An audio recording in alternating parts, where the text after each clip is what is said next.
Welcome back to Truth Quest. My name is Aaron Moriarity. Happy Monday. I'll be your host. We're going on a quest for truth together. Boy, I can't hardly see right now because I had a little lighting trouble getting ready for the show, and I had to stare at the lights, and I've got this light makes me go blind, so it's hard for me to see. So let me see who's in the chat. I couldn't even see who's in the chat. Let's see. Looks like Catherine Weiss. Good to see you, Kathy. Good friend of the program. And Mud Rabbit. Hello, Mud Rabbit.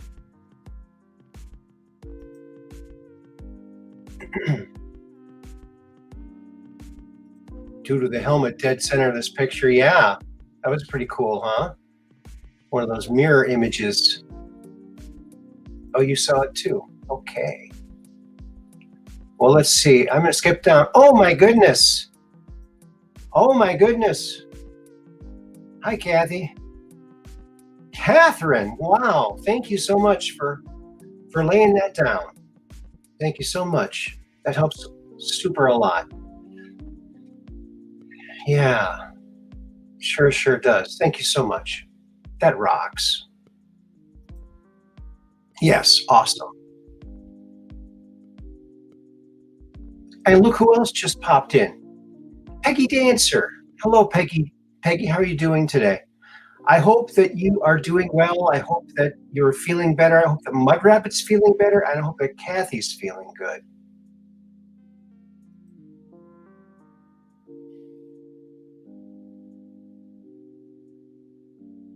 And I think I told you last time that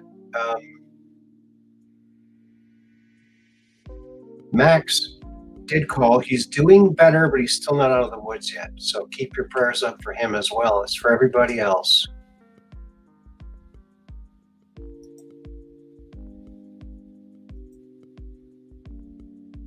Everybody says hi to everybody. Everyone's so wonderful and so well.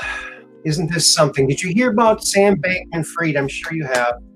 I know Mud Rabbit has, because I saw her in the chat of Quite Frankly. So, yeah, boy, that really kind of shocked me, you know?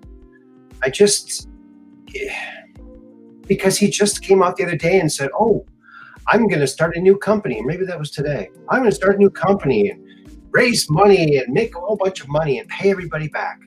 Yeah, right. I don't think that you let a criminal do that. I mean, maybe he can start some business in his jail cell, but I don't think he's going to see jail time. Quite frankly, so he'll probably be on the same softball team or football team as Ghislaine Maxwell. Yeah, probably going to be no cockroaches in that cell. Probably nice and plush. Might even be in the Bahamas. Oh, yeah.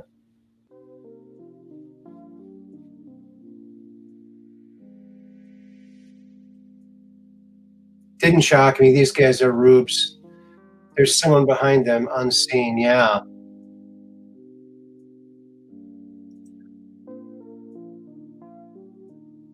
Not really better, but thank you for your prayers. Oh my. Well, we need to pump up the prayers then.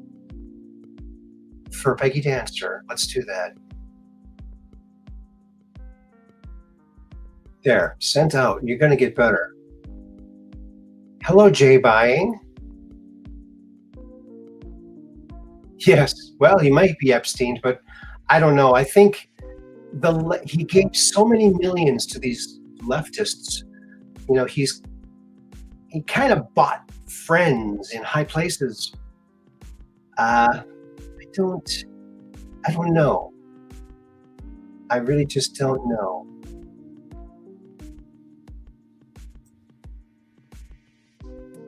Yes, let's all wish everybody the peak health that you can have. Howdy, y'all. Howdy to yourself, too. Welcome to the program. Yes, let's all hope that she gets better real soon. All right. Well, let's kick this little thing off here, shall we now?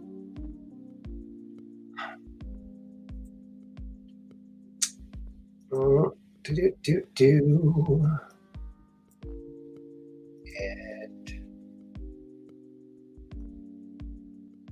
first, I'm going to do that. And do that. There. That ought to do. That ought to do. Ought to do her. All right. Oh, yeah. There we have it. Gotcha. So in a world of sheeple, be a lion. This popped up on Twitter today. I'd seen it before, but it's kind of cool, isn't it?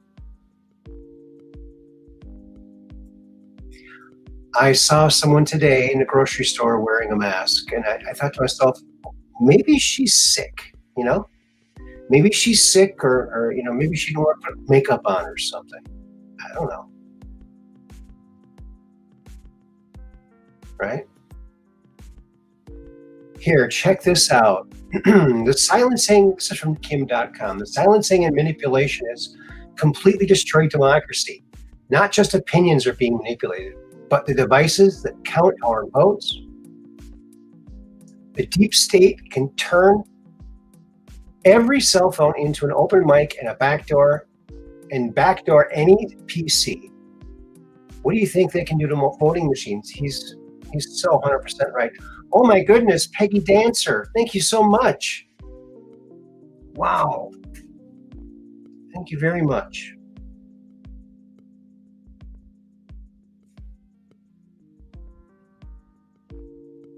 We're going to party like it's 1999. How do you like that?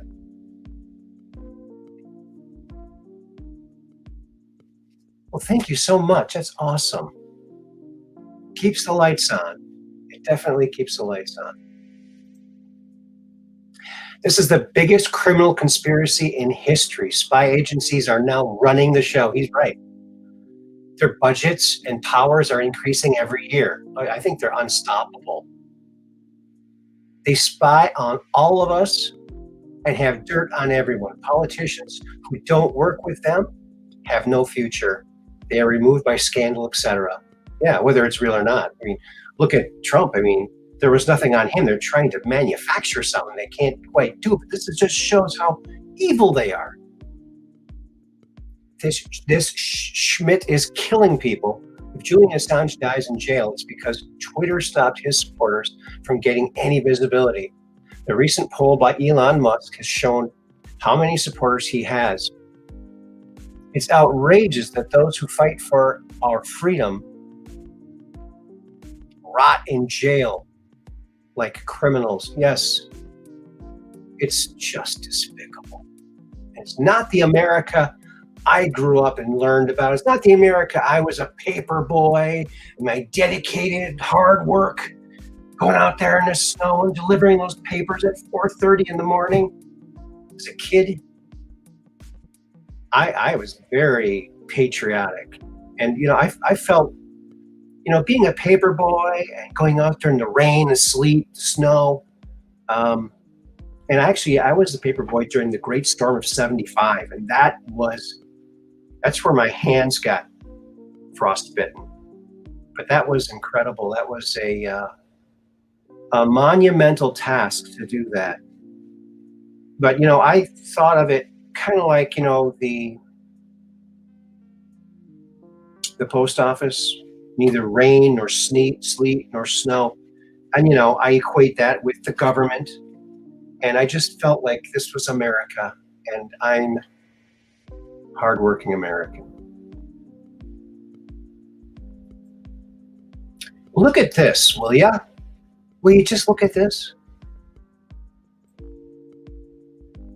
Those who are taught to trust most are going to be the worst of evil you've ever seen. Pray, folks. Yes, indeed. Check this out. Senator-elect John Fetterman of Pennsylvania was named one of the 93 most stylish people of the year by New York Times. Well, if there's anybody in the audience that still reads that rag, you probably might want to stop after reading that. Really, a guy who really is the closest match to Uncle Fester I've ever seen. I mean, it really looks like a Halloween costume. I mean, he's trying to look like Uncle Fester with a goatee, you know? Hey, Mad Pope, welcome to the program. Yes. Yeah, cough sputter. Look at this guy. He's Uncle Fester, but worse. At least Uncle Fester, I mean, he was, well, I guess the part he played, he wasn't that smart, but he could light up a light bulb with his mouth, so he was of use. I don't think Fetterman can light up a light bulb with his mouth, so I don't think he's Festerman. I like that. Festerman. Yes. Uncle Festerman. That could be like a t-shirt. He's a guru. He's Gru without his minions. Okay.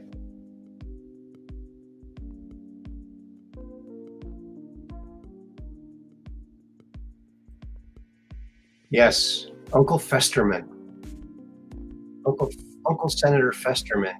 You know, he really didn't win. There's no way he could have won. I know some people had their reservations about Dr. Oz, but I really think that Dr. Oz might have been able to help in the release of new medical things, like he features sometimes on his show. Light and sound therapy. I mean, that would be a great thing if he did, but he's not going to be there. So that's a shame. Quite a shame. What do we got next? I just don't know. Statement from the Attorney General of the Bahamas. So here it is.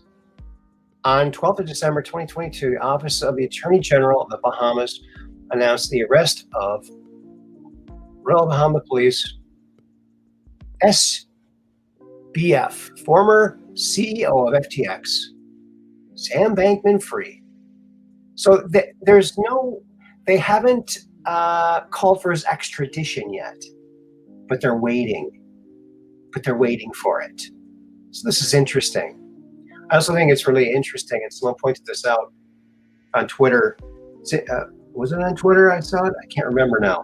Someone said that, don't you find it interesting that he gets arrested like the day before he's supposed to appear, or was asked to appear before Congress to talk? So, now I guess he doesn't have to. Gosh. He was just, his schedule was just too booked. Well, he's going to have a lot of free time now, let's just say. But he's probably going to be in a very plush place. We had 9 women he was sleeping with there, that he worked with, that he slept with. You know, it would not surprise me if he ends up with a very plush, like a studio apartment somewhere. Oh, and just house arrest and have conjugal visits with all 9 of his harem. Disgusting. The guy is disgusting. And maybe they should give him a haircut when he gets in there, and that would be good. And he could get a new hairdo. He looks ridiculous. But yeah, something's happening. They might just be doing this to make it look like they're doing something, you know? It's like they might be hearing some squabbling from their own side going, ooh, maybe maybe we should do something here with one of these things. Here's a good one.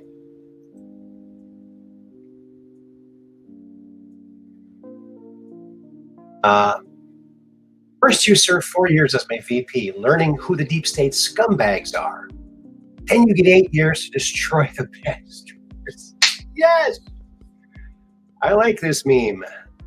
This meme is a good one. I like it.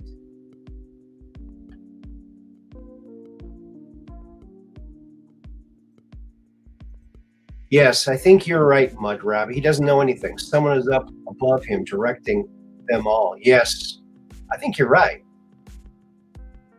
Now, that girlfriend was really stupid. She was very dumb. And they were using, according to PCP, he was on, quite frankly, tonight. He said that they were using QuickBooks for this multi-billion-dollar thing.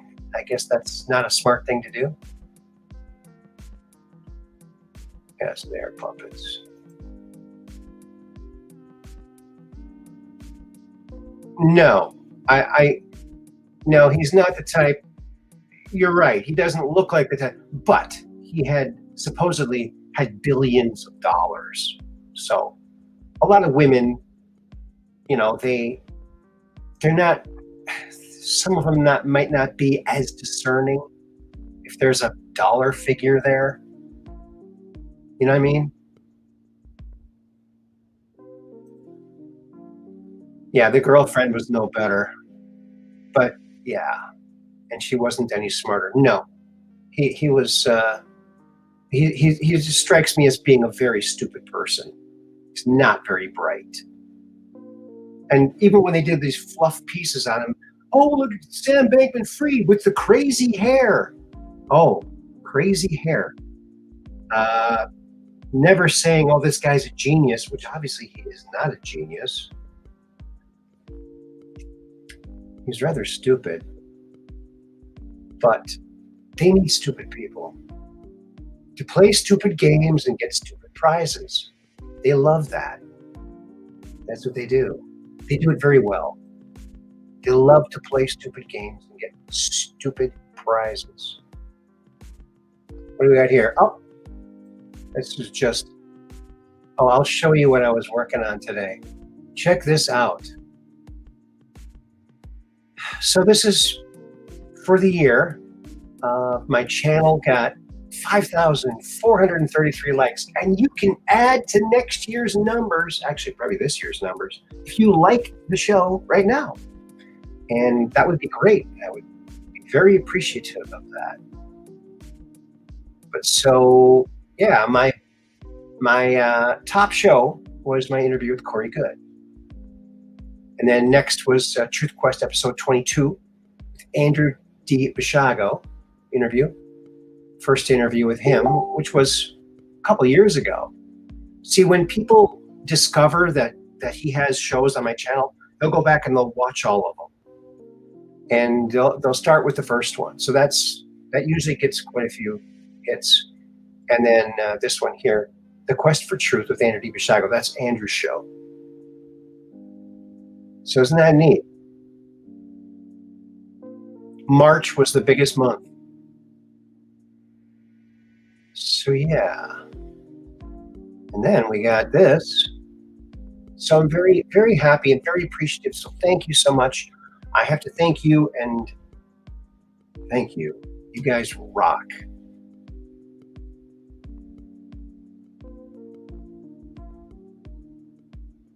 All right. And top countries viewing your channel: United States, Canada, United Kingdom. Okay, those are English speaking countries, so that makes sense. And look at this. I reached the final boss status, whatever that is.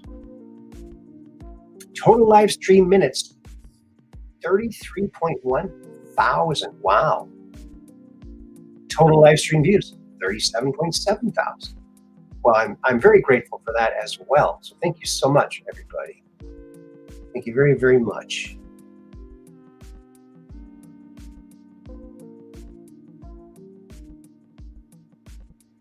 Oh, this is from, what's that? Marco Polo. What is it? MarcoPolo.org? Is that what it is? That's where this guy, gosh, what's his name? Oh, he was just on one of the Twitter Spaces, and he was also recently on. He's been on Red Pill. But he is one of the main guys that put together this incredible dossier on the Hunter Biden laptop. Here are 128,000 emails from the Biden laptop, which is a modern Rosetta Stone of white and blue collar crime under the patina of the Delaware Way. Yeah, it's pretty amazing. He's laid this book out. It's like this thick. It's thick. And you can download it. You can get the PDF. And there's this page, he's got all of the crimes, which jurisdiction they happened in, what the statute of the crime that can be charged. So anyone from any state can look, oh, let's see. Let's go get this person here for this crime before the statute of limitations. Why is there a statute of limitations? This is like a perk for criminals. I don't get it. Why would there be a statute of limitations? A crime is a crime no matter when it happened.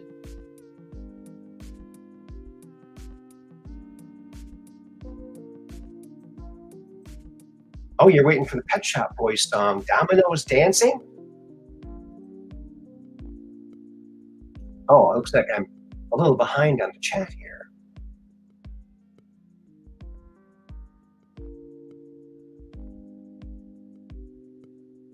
Oh, yeah, I saw that interview with her too. And then she said, oh, yeah, and when I lose money, it's like, oh, oops. And so one big one, oh, maybe I better not talk about that. Wow, so unaware. So, just, the Pet Shop Boys was what was kind of like the one of the bands that Johnny and Ray were sort of trying to sound a little bit like.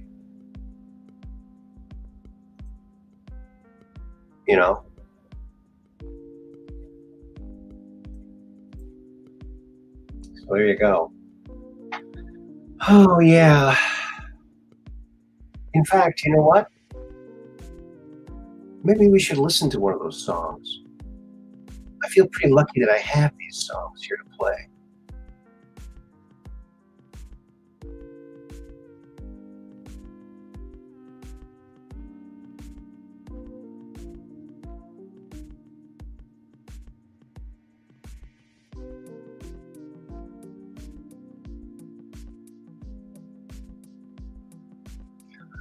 Let's go with Do Ya or Don't Ya Baby, all right?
And that was Do Ya or Don't Ya Baby by Isn't It Posh. Should have been a big hit. Should have been a big band, but they never got the break. A nation that is afraid to let its people judge the truth and falsehood in an open market is a nation that is afraid of its people. John Fitzgerald Kennedy. Yes. One of the very few good presidents we've ever had. Although some people don't think he was that good, but I think that he had the ability to inspire people. And look, we got to the moon before the end of the decade, which was his goal. And he was killed, what, in 63? So, but now they were working on going to the moon, I think starting then, but actually from before then. Back in the 50s, 40s or 50s, they were working on that. Project Horizon. Pretty amazing, Project Horizon. So that's that. Oh, I sent this to my daughter the other day and she laughed. It's something I saw. I don't know if it's a real product or not, but check this out because little Evan is crawling now. Baby mop onesie. They clean while they crawl. It's kind of cute. And it might work, but then you'd have all this hair and stuff hanging on it, like right near the kid's face. I don't know, man. But it's kind of clever. I think it's kind of funny.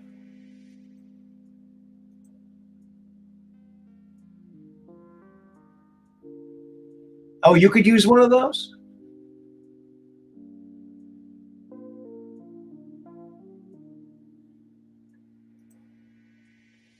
I'm guessing that in about a week into his deposition, we'll be hearing of seeing a yes, probably. And look who else just snuck in. It's our good friend, Austin Morris. Hello, buddy. Good to see you here.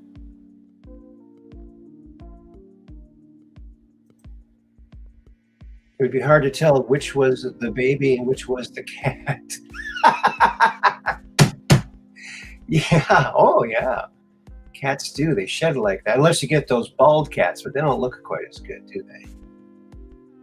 They just don't look as good. There he is, our good buddy Austin. Feel free to call in if you like, Austin. The phone lines are open and we got kind of an open discussion going today.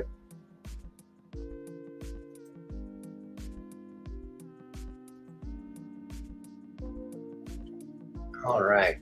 What else do we have here for you?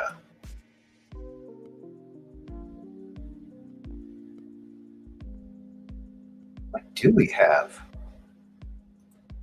Oh, not that one. This one. It's, yeah, this one back here. This is a picture I took of. This is in my messy little kitchen table here, of the Tetragon game. That picture of the Tetragon game will be in the book, the Awesome Possum book. So that's why that was there. But here is my daughter and her boyfriend Chuck and little baby Evan, and Santa Claus visited at a park near their house. So isn't that lovely?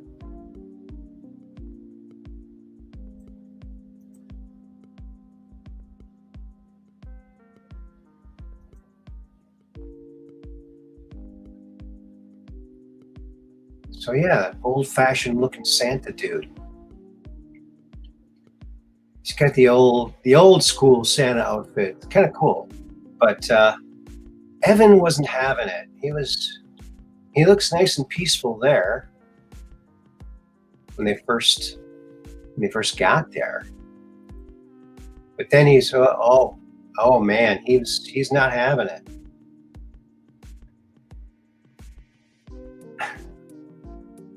That's not me. Santa with Elvis hair? I don't know. Oh, look, Dark Brain's here. Good evening, buddy. Good to see you. All right, we're seeing a little bit. Mud Rabbit. And there's the call into the show.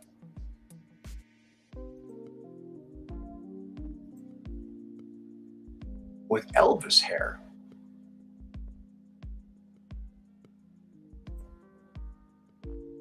Hey, it's Cookie Miller. Good to see you, Cookie.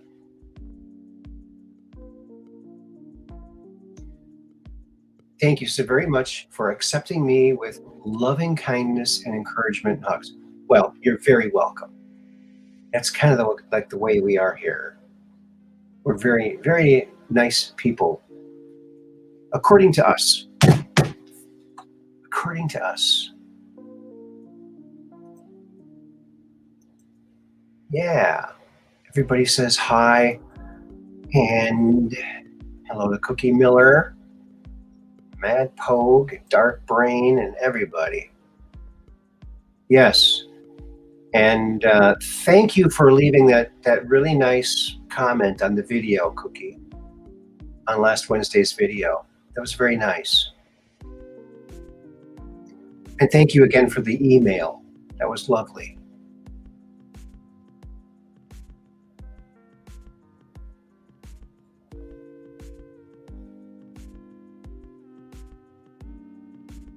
Uh-oh, Peggy Dancer's in trouble. You never called.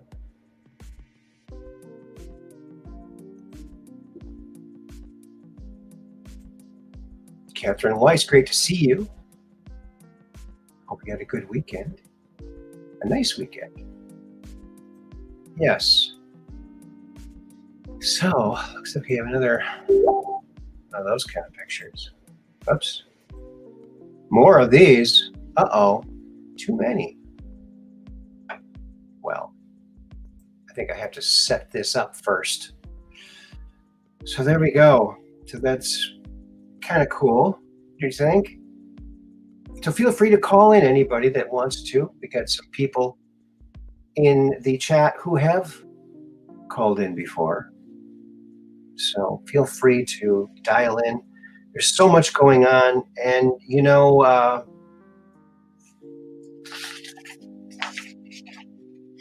one of the things that came out in these Twitter drops is the words that would flag a post or a tweet for removal, for political misinformation.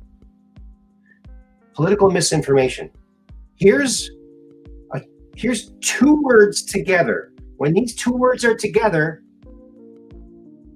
that tweet has to go. This is the old Twitter. Man, here's the two words. My pillow. Think about that. This is disgusting. These people, they don't deserve a safe place. No, they don't deserve any safe place. It's terrible what they've done. No wonder the country's doing what it's doing right now.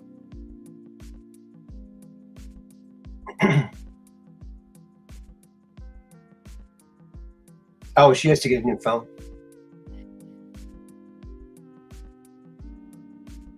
I did thank you, Dark Brain. I hope you had a good one too. Very good. Very relaxing. Awesome. Yes, isn't this, it's just such a loving chat. And I've heard people say you have the most awesome chat of anybody's show. And I really think that that's probably most of the reason why people tune in. It's not me. They're just tuning in to see the chat, which is fine. You know, whatever brings you back. So there you go. Twitter 5 Files says wild stuff. Yes, it's just, and they they came to the conclusion that Donald Trump, President Donald Trump, did not break any of the Twitter rules, but they were going to go ahead and permanently ban him anyway, because you know he might do something, or he might say, you know, these people are sick. You know what? When I was a kid, you know, when I was younger, you'd root for someone, vote, you know, okay. Whoever wins, they're the president, and you respect them. And it's 4 years later and it's someone else. Or maybe it's the same person, but then after 8 years, it's another person. And that's the president thing. But now it's become so divisive and so divided, even though we have a uniparty. Don't you think it should be a little more united? But they're purposely keeping it that way. It's just disgusting. It really, really is. What's going on here? Okay. I want to show you something that's kind of cool. I belong to this group. I belong to several groups on Facebook, you know.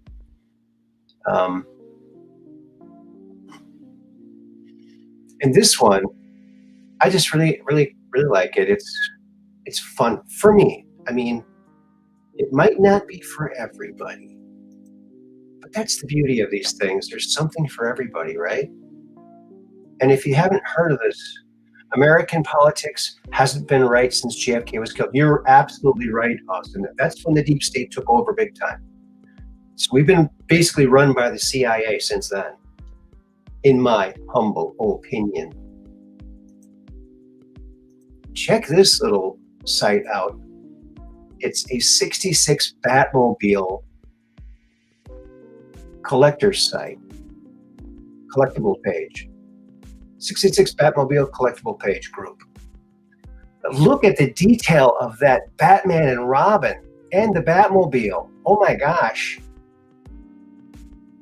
But I think that one there, it's a really incredibly detailed, you can't even call it a toy. It's a scaled down replica. And it's just amazing. I mean, you know what?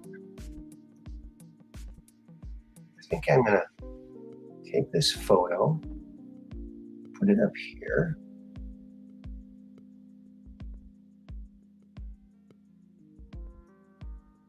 Uh-oh. Uh-oh. Here we go. Good.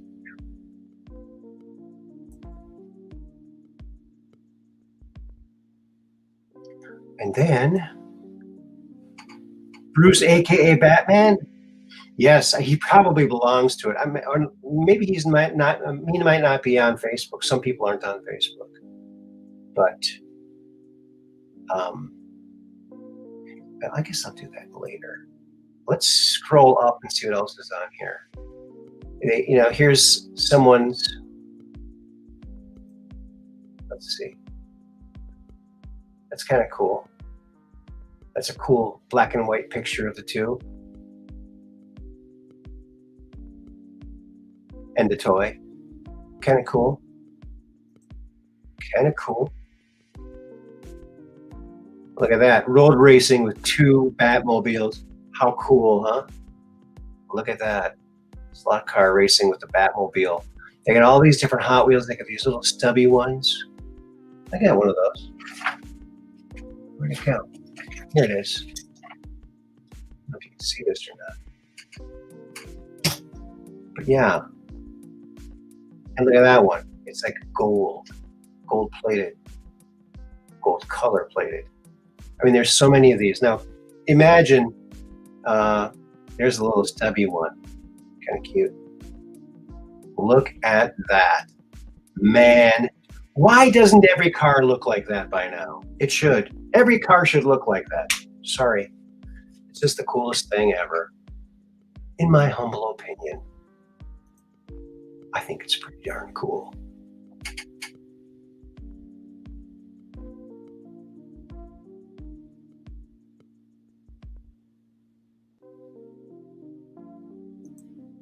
Oh, Peggy Dancer, that's a really good idea. I really think you should give, quite frankly, 2 of the Popple books for Aurora. Yes, I could do that.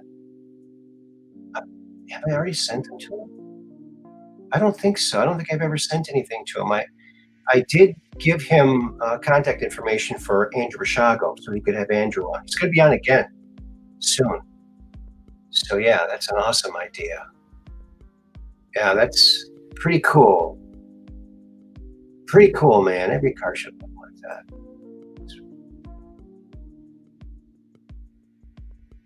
Oh my goodness.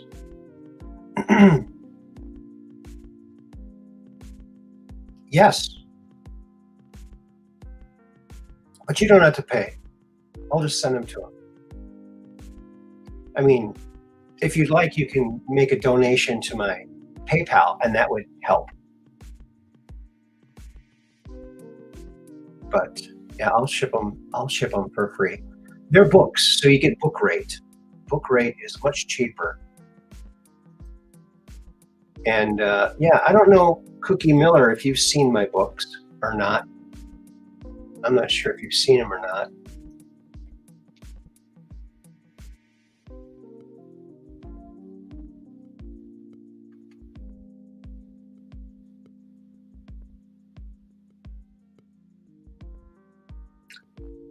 Um,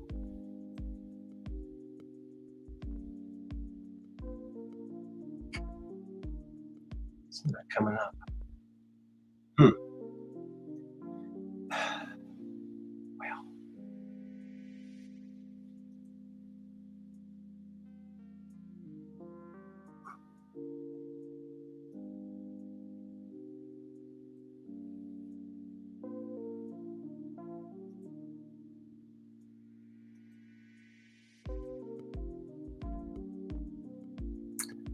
okay.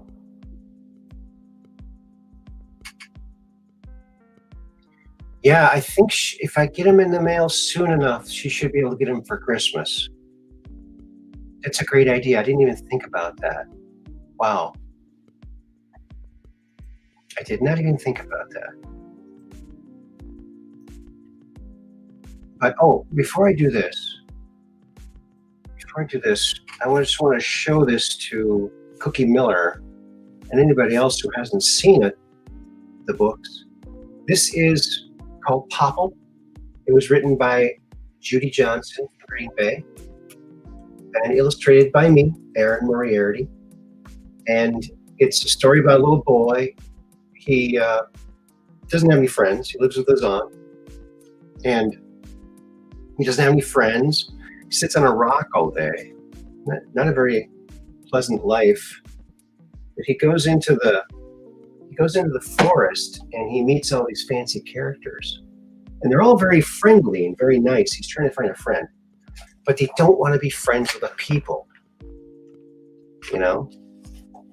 And so now we had these printed in here in Wisconsin at Warsaw Publishing out there in Stevens Point, around the middle of the state. And they just did a fabulous job. And what they did was they went to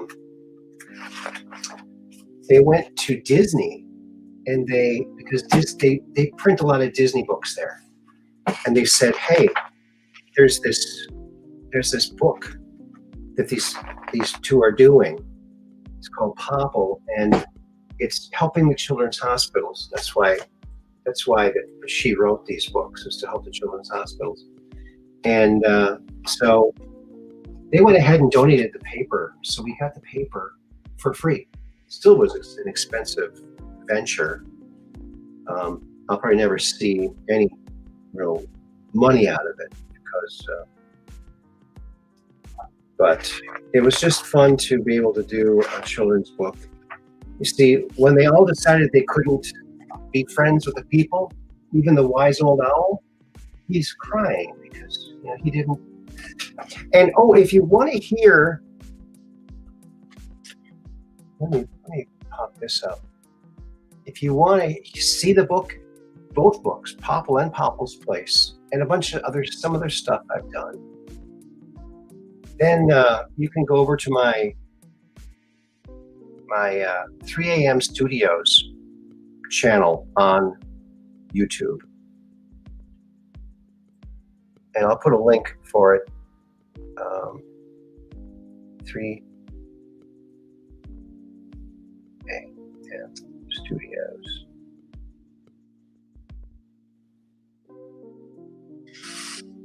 And you can check it out. I read the books on there, and so and there's crafts and different things to do and art projects. So here's that. Copy that. I'll put it in the old thing here. There it is. So, oh, you already did it. Look at that. Dark Brain already did it.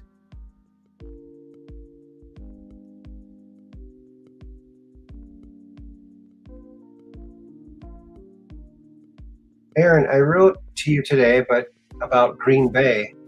I wasn't sure if I hit send, LOL. I want them. Oh, you want them? Okay. Cool.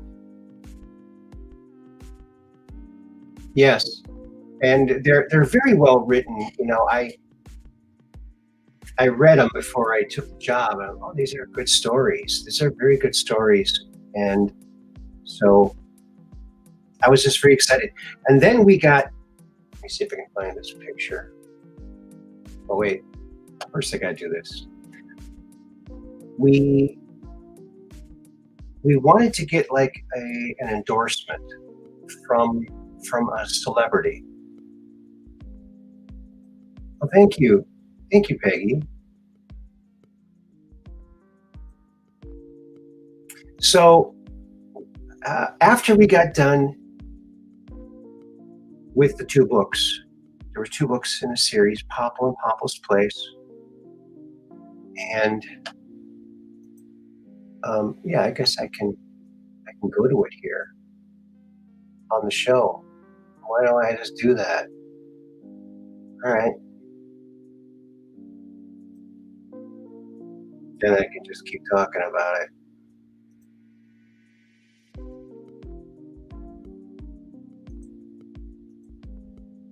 So here's the channel. So when you find it, this is what it looks like. But without that thing on the side, I guess. Let's see if I can get rid of that. I don't know how to do that. There. There we go. So let's see, videos. There's not that many videos. I need to add some more. I haven't done any in a while. Here's a paper plate airplane. Make an airplane out of paper plate, and it works really well. Here's a Cootie Catcher, always fun. Here's the Popple's Place, and Dino Sounds, and some fun projects. Here's something I made up. It's out of a paper plate. You can make a star, a popping star. It pops. It's really cool. And draw an eye. See? Draw a car. And draw a pony. All kinds of stuff on here, but these are really kind of neat.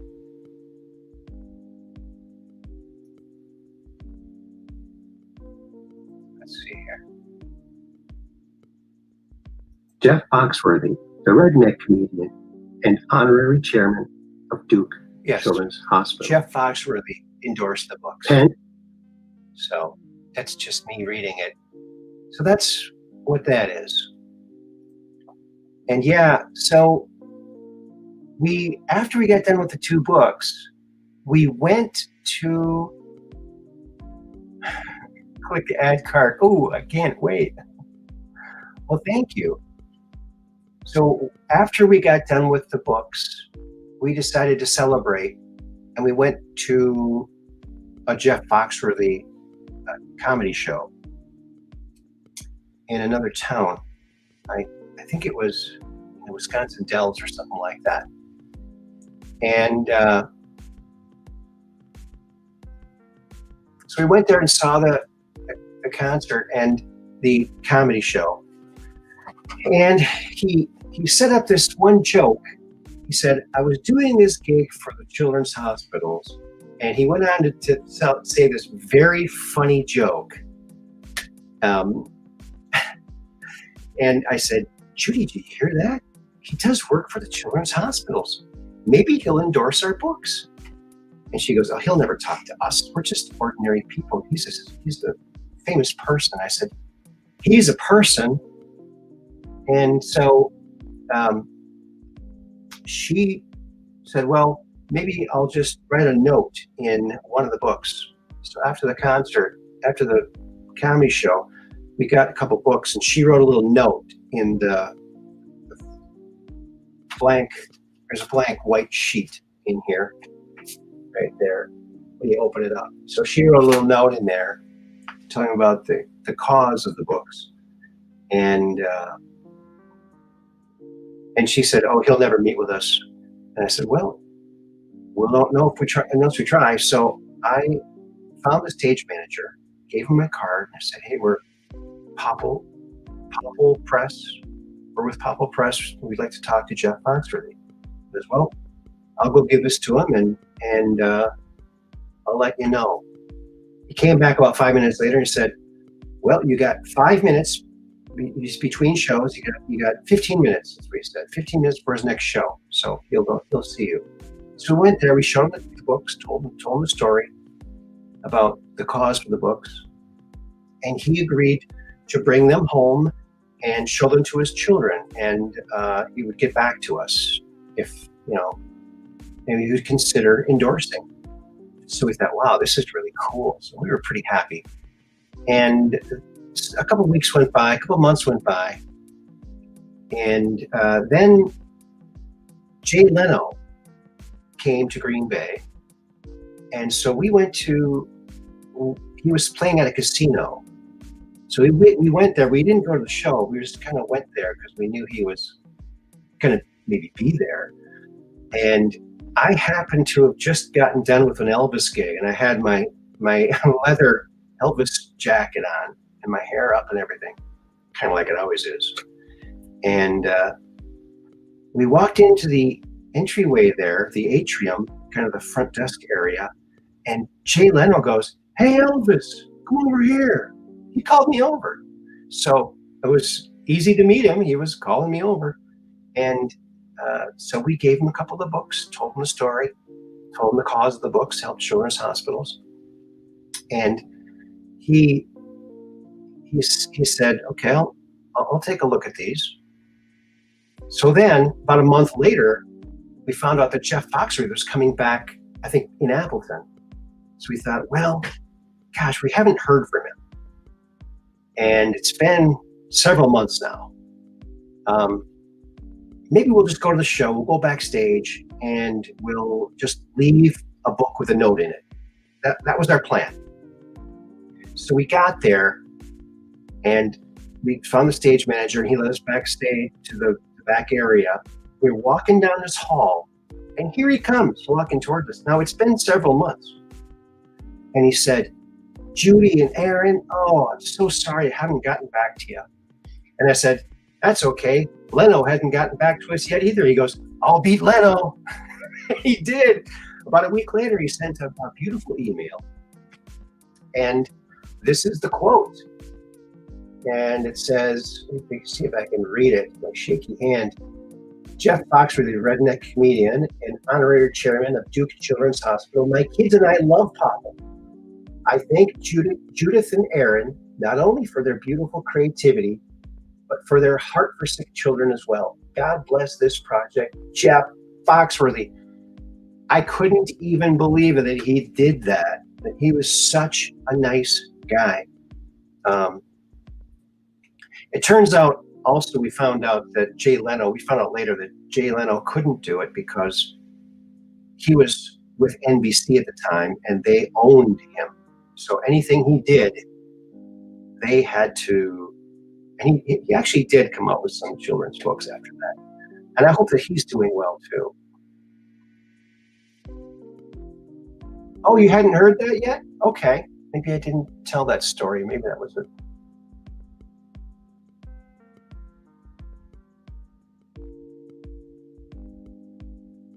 Oh, wow.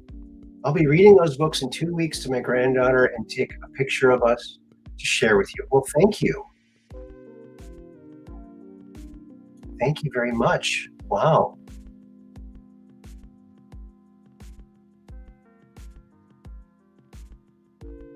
Oh, you have a special place in your heart for Green Bay? Awesome.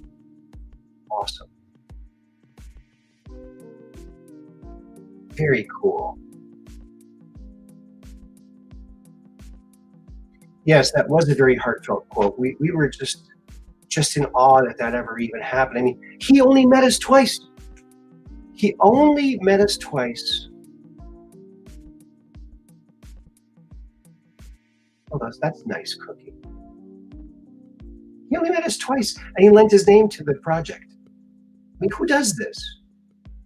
And when we went backstage before he was going to go on, he had a very little dressing room, very like a closet almost.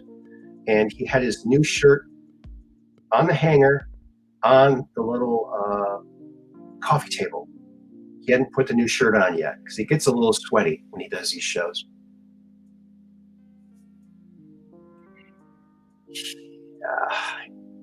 He's pretty funny. He's really funny. And you know what's nice about Jeff Foxworthy is he's funny without swearing.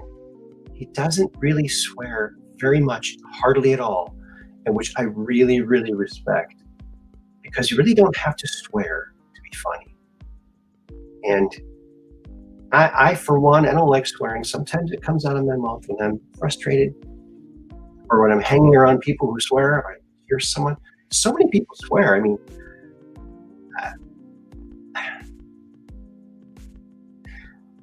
it'd be nice if we get to a world where people aren't swearing all the time. I mean,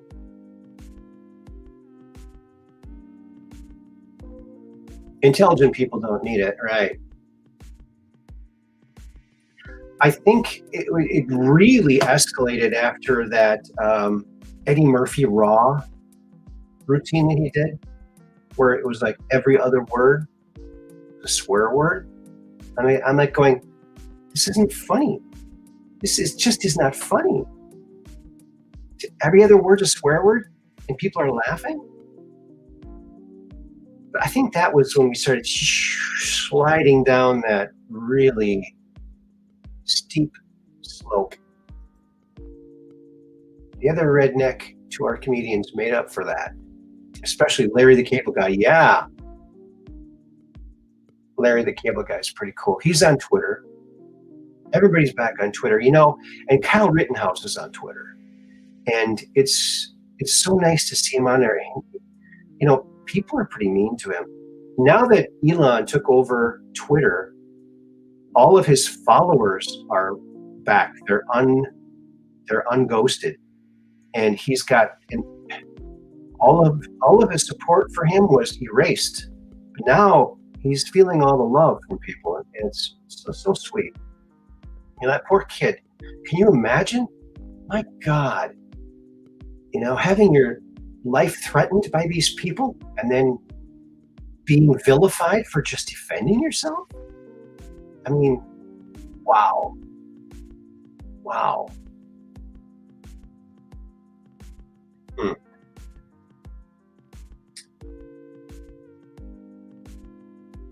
So yeah, let's get after this now. So that was a great.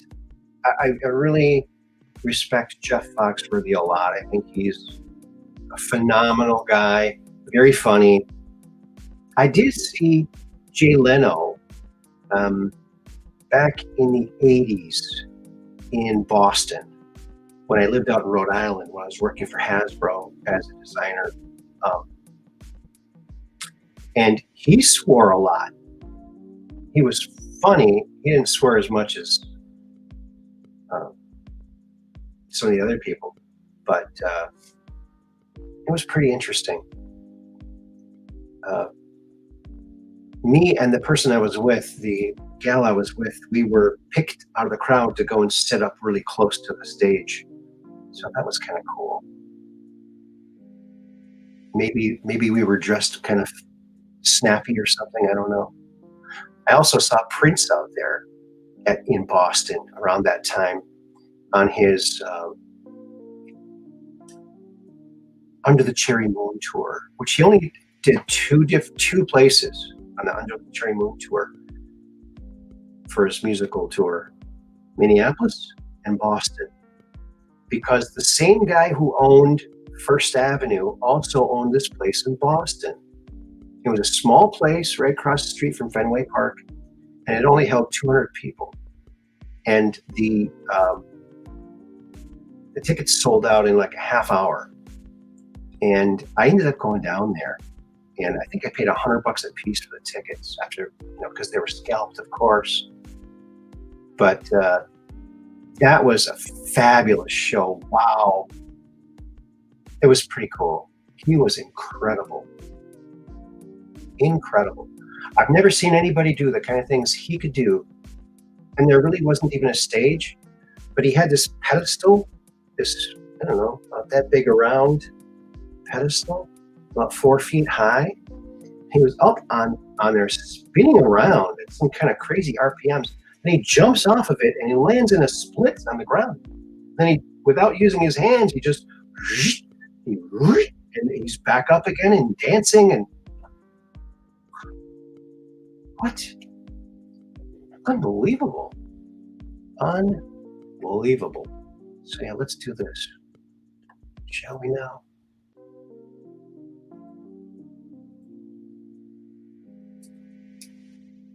Have your memes been stolen? You may be entitled to compensation.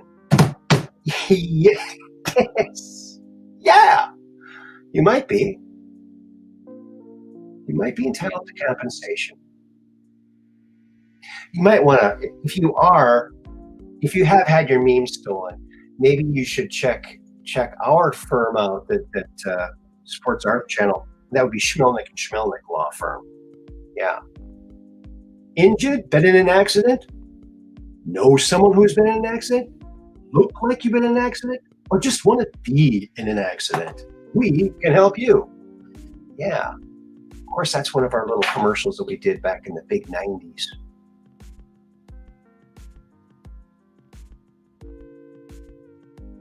So that's that guy. What do we got next here for you? In Florida, girls are going to play girls' sports and boys are going to play boys' sports. Can you believe you even have to say this? This is how crazy the world has become. I mean, dating has become completely ridiculous. I mean, guys have to ask questions like, so, have you been a girl all your life, or is this just something new you're trying out? Wow.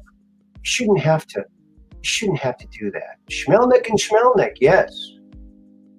Have you seen a Schmelnick and Schmelnick video, Mad Pope? Because if you haven't, I would be happy to play it for you. Yeah. It's a very reputable law firm. Maybe not. Maybe not. So,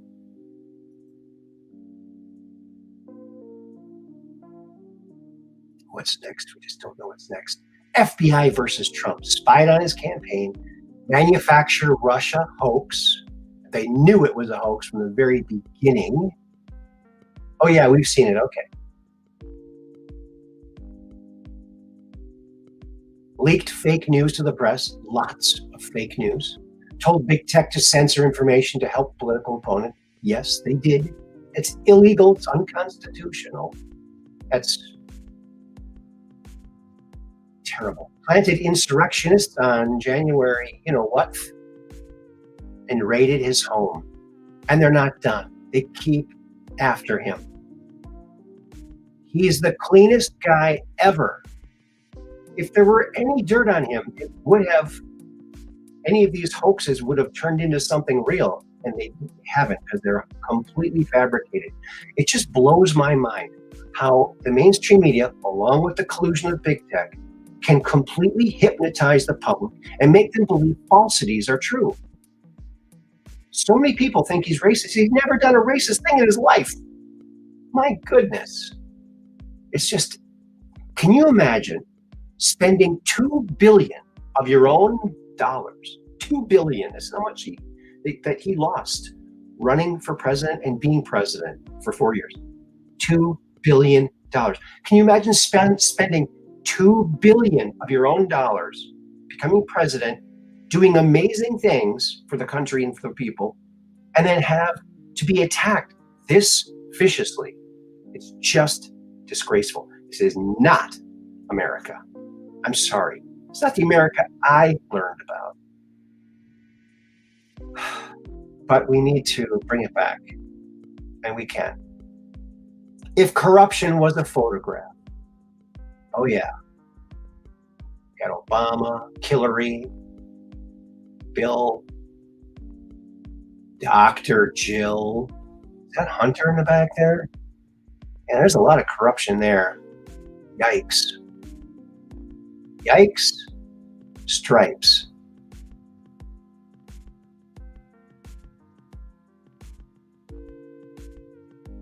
$1.6 billion disposable masks entered the ocean in 2020 and will take 450 years to biodegrade. The waste from throwaway masks created a mass of plastic waste around 7% of the size of the Great Garbage Plastic Patch. Wow. Not very green, is it? No. I saw a little meme someone made, a cartoon, I think it was a cartoon, of a mouse. And he's laying on one. He's rigged it up like a hammock in his little, in between the walls of a house or something like that. Pretty funny. What you leave behind is not what is engraved in stone monuments, but what is woven into the lives of others.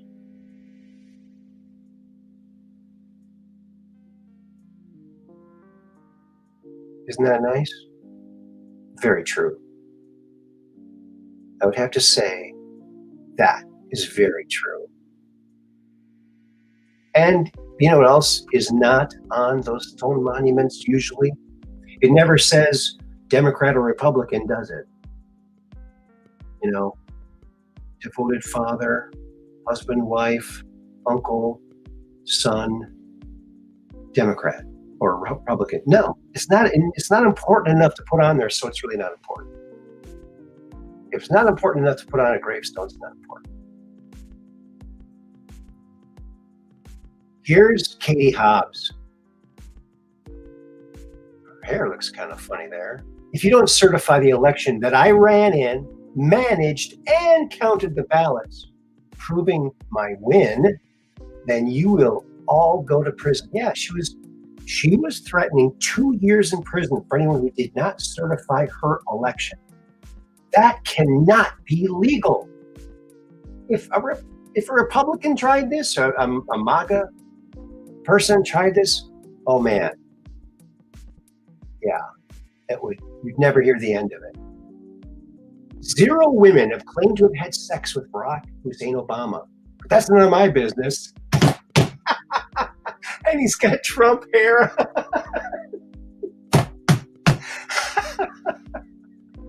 Yes. Oh gosh. Yeah, it's because he's gay. Hello.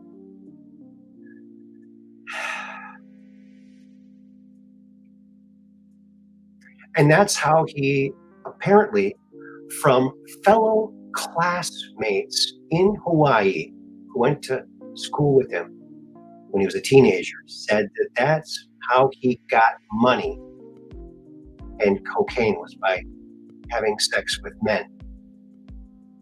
So he was a coke addict too.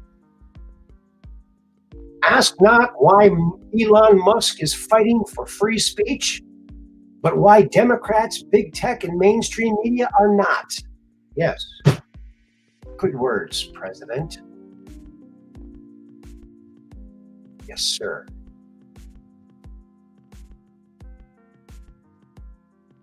Now, I remember when Donald Trump was running for president, and I was just thinking to myself, before he was the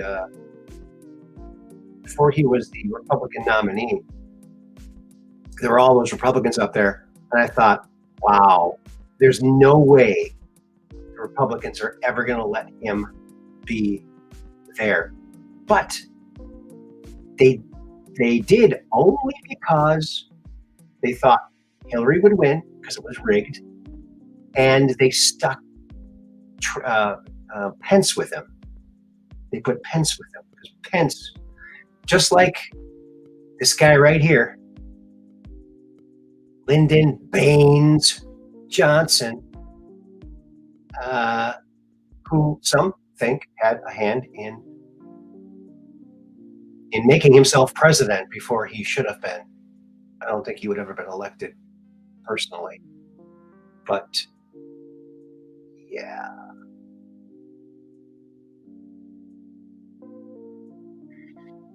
Yeah, so the only reason they let Trump in and gave him the nomination was, well, number one, he was whipping everybody in the polls and a lot of popular support, but they stuck with Pence in it. They always stick. And you know what? When Nixon was president, now Bernie Mendez worked for Nixon. Now, when Nixon became president, his whole cabinet was picked by the party. He didn't get to pick anybody. I don't think he even picked his running mate. So he didn't trust anyone. That's why he went outside a lot. And he hired Bernie to go and check out these special access programs that he was hearing about that he didn't believe. He said, go check out this time travel program and see if it's real. And go check out these other programs and see if they're actually real. And so Bernie, they sent him, first he went to Ford's Theater the way it is now, and he measured everything. And then he went to Ford's Theater, they sent him back in time through their time dilation methods. They had several. So they sent him back to Lincoln's time, around that same time. And he went in there, like when no one was there, and he was measuring things up, and things weren't measuring up. Corners weren't square. They were a little off. There were seats missing. Stuff was a little off. And when he went out of the back door, he said it was completely dark, like a darkness he'd never seen before.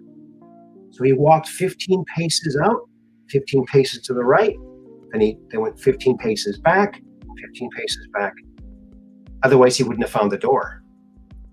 And then he jumped off of the balcony, like they say John Wilkes Booth did, but Andrew went back there 7 times. He never saw anyone jump off the balcony. That was complete fabrication. And so Bernie did it, though, when he was there, and he was holding on the railing, this ornate wooden railing in the balcony. And as he jumped off, a piece of it broke off in his hand, a piece of the wood broke off in his hand. He took that back with him, and it wasn't wood. It was some sort of plastic substrate with a coating on it that made it look like wood. So, were they really time traveling? Or maybe they're time traveling back to a time and some advanced computer program made the hologram solidify? I don't know. But so Bernie wasn't sure if they were actually going back into time. So that's interesting.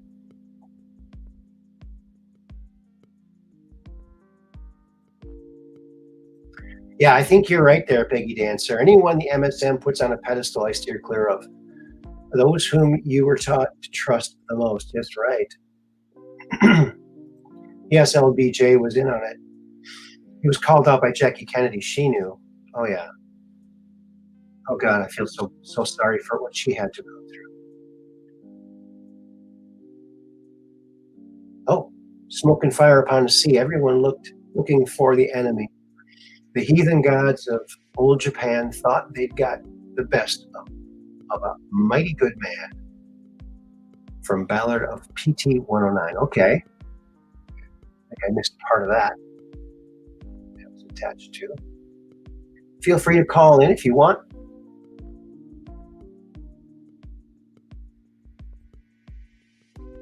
Aaron, I'm forever grateful for your gracious opportunity, allowing me to step up to the plate. Dark Brain, you are a divine vessel in prayer. Yes, he really is. He is a very prayerful, wonderful soul. Yes. Well, thank you, Cookie. And I just still think about that image that you were showing. Oh, it was a song by Jimmy Dean. All right. And look who else is here. BBP Demand. Good to see you here, buddy.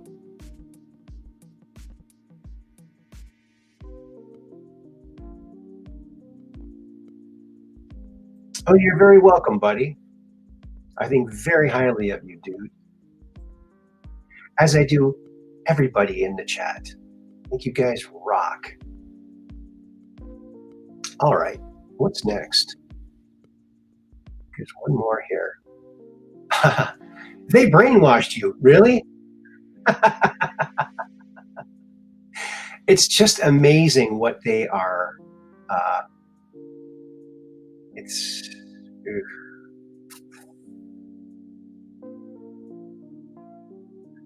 the party of tolerance. Not so tolerant, are they? This is very sad. Oh, I already showed this one. I already showed that one, so let's get rid of that. All right.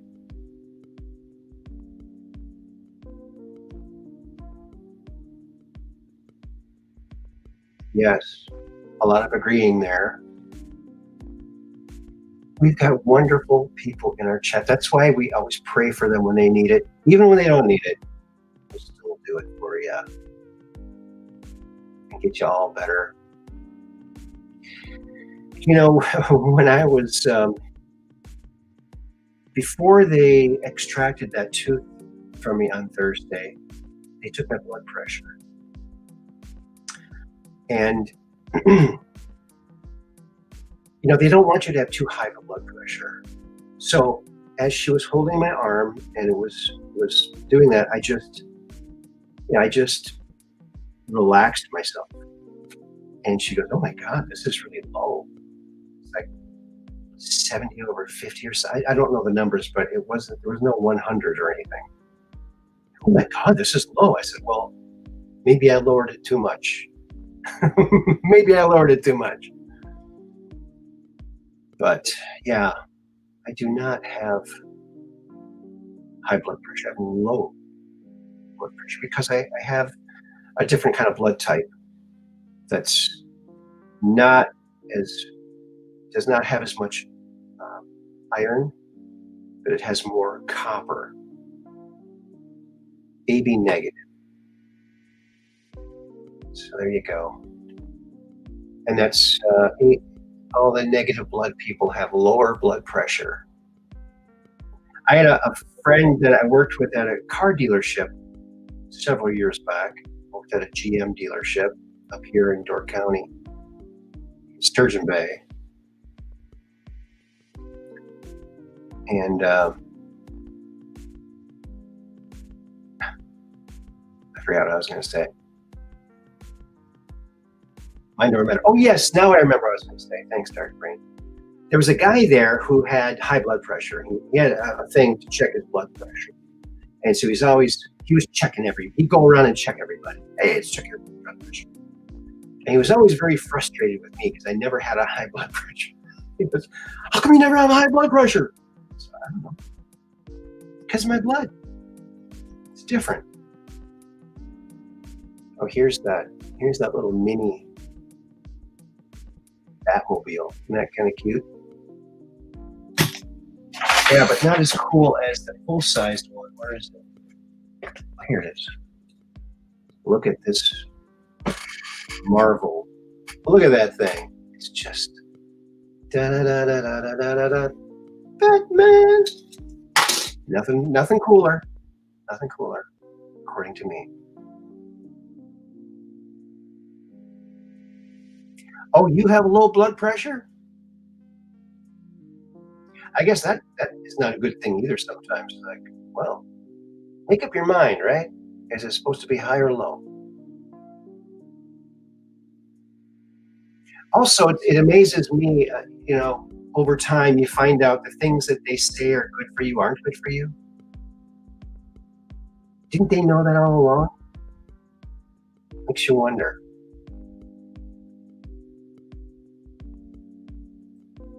Aaron lets the stress roll off his back like a duck. Other guy was too wound up. Yeah, he was really wound up. He was one of our managers, the buyer, and he was definitely on a high speed there for some reason. Some people are kind of stressed out. I remember fairly recently I went for a job interview. I guess it was a couple of years ago. And the reason I didn't get a job, they said, and I never want to seem nervous in a interview, so I like relax myself so I'm not nervous. And they said, you were too relaxed. Like, what? Yeah, too relaxed. Too relaxed.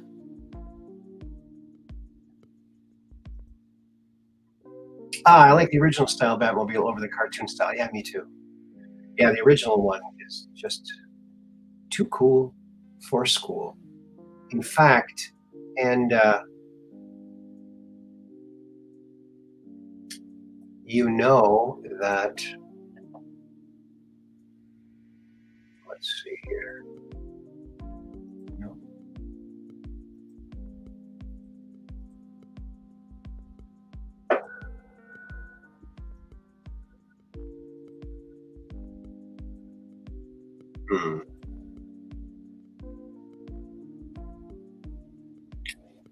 Nope, that's not it.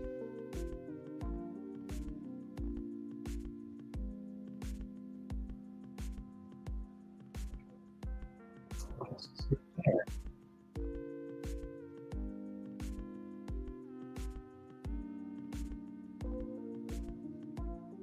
Oh, here's something you might want to know. If you're ever looking for a dog and it's so hard to keep up with all the new, breeds of dogs that are coming out. And so, we'd like to help you out here in case you're looking for a dog and to help you figure out, what some of these new breeds look like. Some of them look pretty similar to other ones, slight difference. Some of them are just a slight difference. And here's an example of two dogs. One you might know, other one maybe you know both of them. So check this out.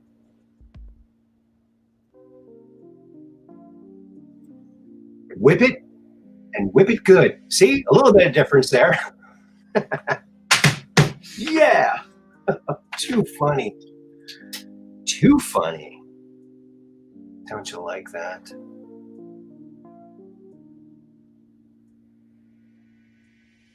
Yes, they did. DC Comics had maybe 3 previous versions of the Batman before 466. Yes, they did. And originally, they were going to build the Batmobile from a 59 Cadillac. That was the original idea.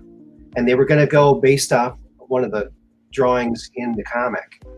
But they only had like a few weeks to do it, like 6 weeks. And that wasn't enough time. So that's when they got the,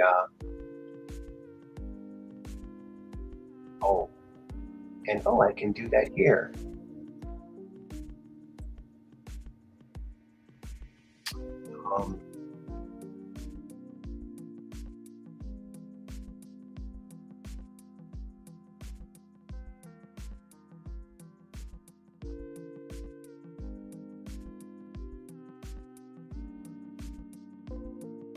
Okay.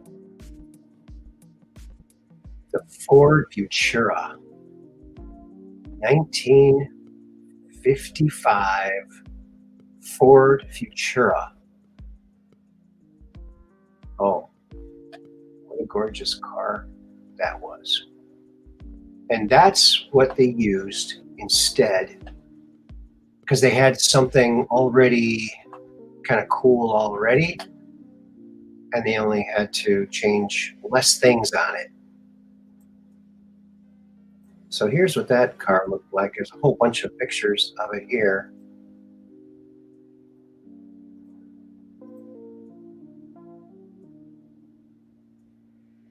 So this is, oops, I gotta get over there, don't I? Yeah, here it is. Look at this thing. Isn't that wild? Now, the original, this came from Gia. It's a car design place out in Europe. I think in France. I'm not sure. But they designed this for Ford for a show car in 1955. It's called the Ford Futura. And the designer of it had an encounter with a shark. And so he wanted to make it look like a shark. And check that out. It does kind of look like a shark.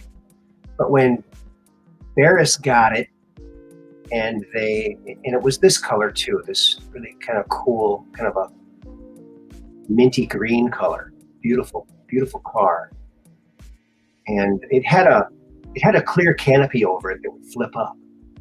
So cool. And the back end, some of these design features were actually used in future Fords, but you can see they didn't have to change too much. Now this one, someone took a Batmobile body, because the Batmobile, for the Bat, they just radiused out the wheel wells, because on the Ford Futura it didn't have wheel wells chopped out like that, and they also, the fin didn't go all the way to the front of the door like the Batmobile, so this is wrong. See here? Oops. It stops here and kind of scoops down. So there you go.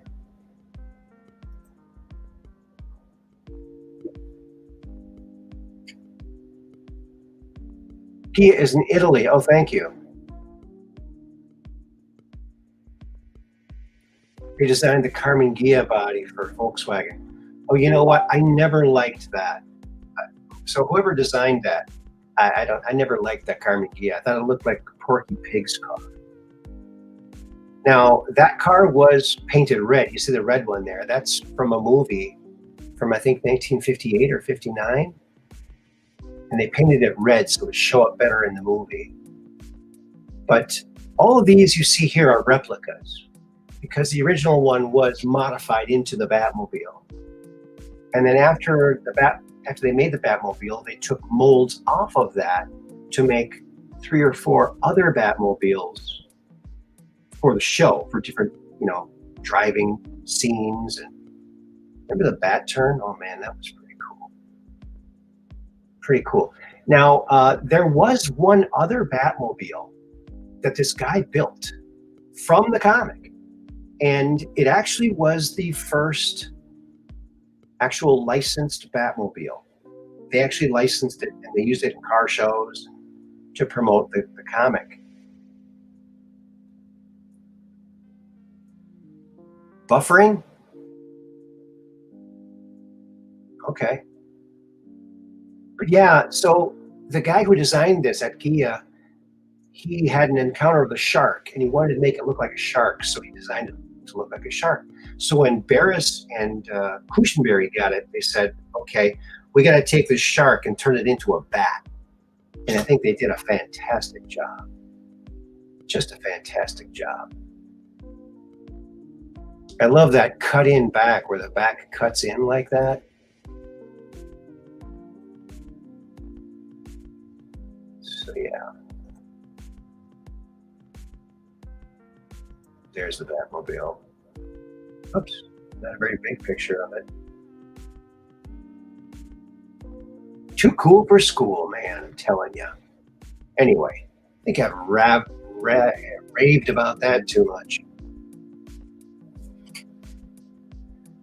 And Andre Little, good to see you here. He's got the wave going there. Nice hair.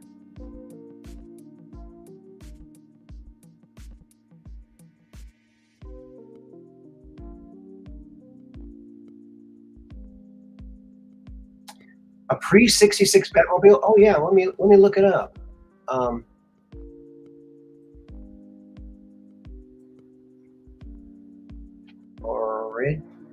Original Batmobile.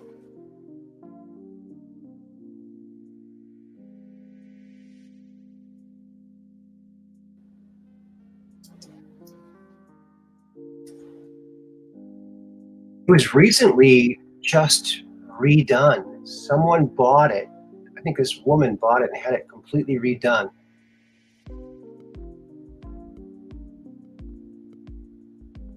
Built in 1963. I think this is it. Yeah, this is it. It's kind of cool. It's nothing like the Batmobile that they did in the 60s, but check this out. Oops. Where is it?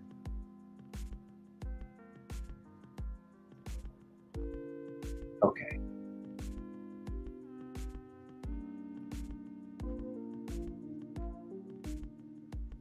There it is.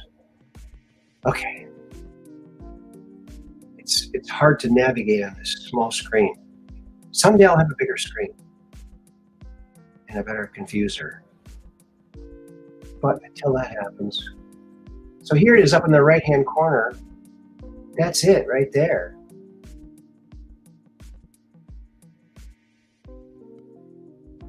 Isn't that cool? Yeah. Let's see. Look at that thing. It's kind of cool, isn't it? And like I said, he did it according to one of the pictures in the comic book. It's kind of cool looking. It's a lot smaller than the 19-foot long. Oh, and here's what it looked like back in the day. I think it was silver. The Forrest Robinson Batmobile, 1963. Isn't that cool?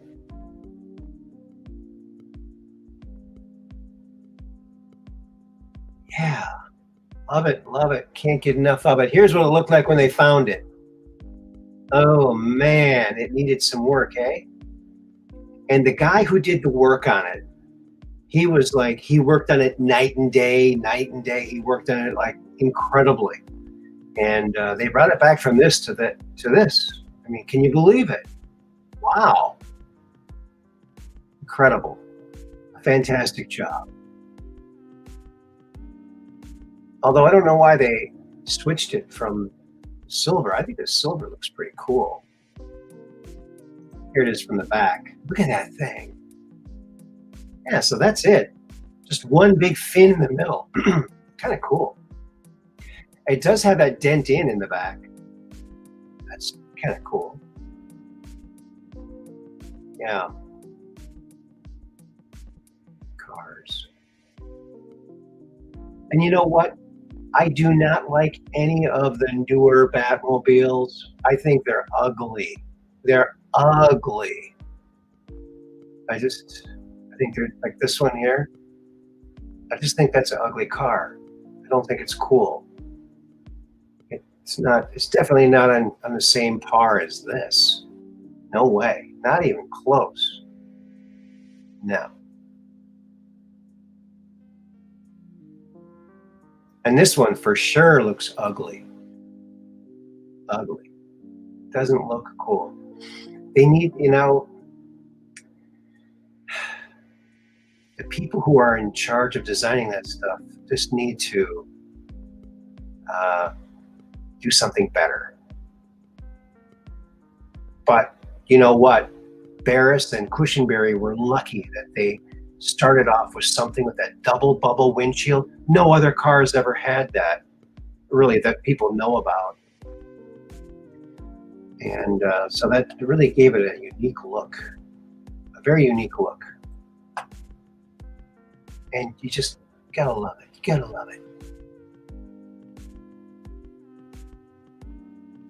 There's an agreement. Yes, the movie Batmobiles generally sucked. Yes. I mean, sometimes they'd have interesting features, but they were just not cool looking. Now, the one thing that they did have, I think it was in the first, I think it was first or second Batman with Keaton, was the bat plane that was the emblem.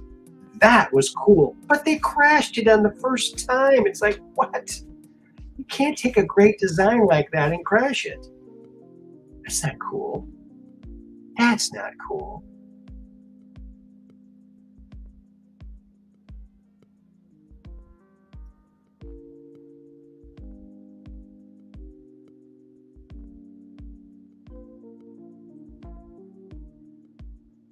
I'd like to call in with a question. I'm experiencing an ongoing musical thing. LOL. I don't understand, but I'm having a blast. LOL. Think, name that tune with a fun twist. Sure. Yeah, go ahead. This is a kind of an open call-in. All right.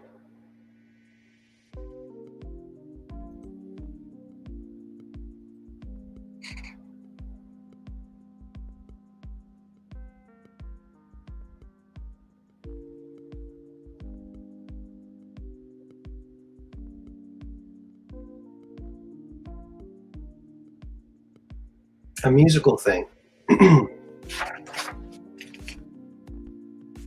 Yeah, music is cool.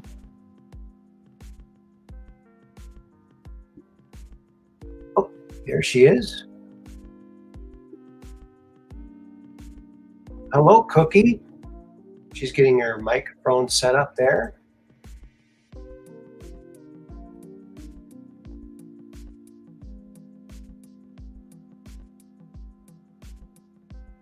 Welcome back. So make sure you mute the stream in the background because there's a little bit of a delay. So make sure that you're listening to it only through the StreamYard. Okay. Am I here? All right. Good to see you. Can you hear me? I can hear you. Can you hear me? Yeah. Can everybody else hear me? Oh, I'm sure they can. Okay. Awesome. All right. Good to hear from you again. Welcome. Thank you. Thank you so much. I'm having a blast in my head. Okay. So what's blasting in your head? The blast in my head is music. Okay. Like I keep hearing, like every time I hear like a phrase of words, it in my head it triggers a memory of lyrics to a song. Okay. And then I hear the song in my head. Cool. And this goes on all day. So it's kind of hard to get things done, but I'm having a great time. So I have this wealth of, all this accumulation, these files of music that I've heard throughout my life.